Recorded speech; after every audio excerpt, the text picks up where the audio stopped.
Tumataas daw ang demand ng kape sa bansa pero bumababa naman ang produksyon ng lokal na kape. Dahil dito, posible raw na tumaas na rin ang presyo nito. Makibalita tayo kay Athena Imperial.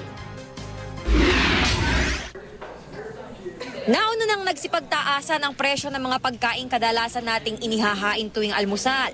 Nariyan ang bigas, bawang na madalas nating ihalo sa sinangag, pati mga isdang dinadaing, processed goods tulad ng hotdog at longganisa, tinapay, itlog at gatas. Ngayon naman, pati ang paborito nating higuping pampainit sa umaga, magmamahal na rin daw.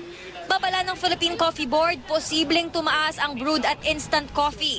Humina raw kasi ang produksyon ng lokal na kape na sinabayan pa ng patuloy na pagtaas ng demand dahil sa dami na nagsusulputang mga coffee shop sa bansa. 5% raw ay tinaas sa demand ng soluble o instant coffee at 15% naman sa ground o roasted coffee. Dahil dito, kailangang damihan daw ng Pilipinas ang inaangkat nitong kape mula sa ibang bansa.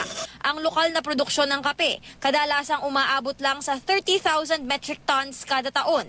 70% nito ay galing Mindanao, habang ang taunang demand ay lumalampas ng 100,000 metric tons.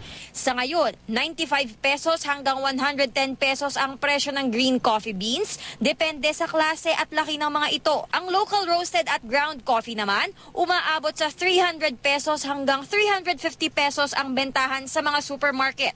Mas mahal naman ang imported ground coffee na umaabot sa 4,000 pesos kada kilo ang presyo. Athena Imperial, GMA News.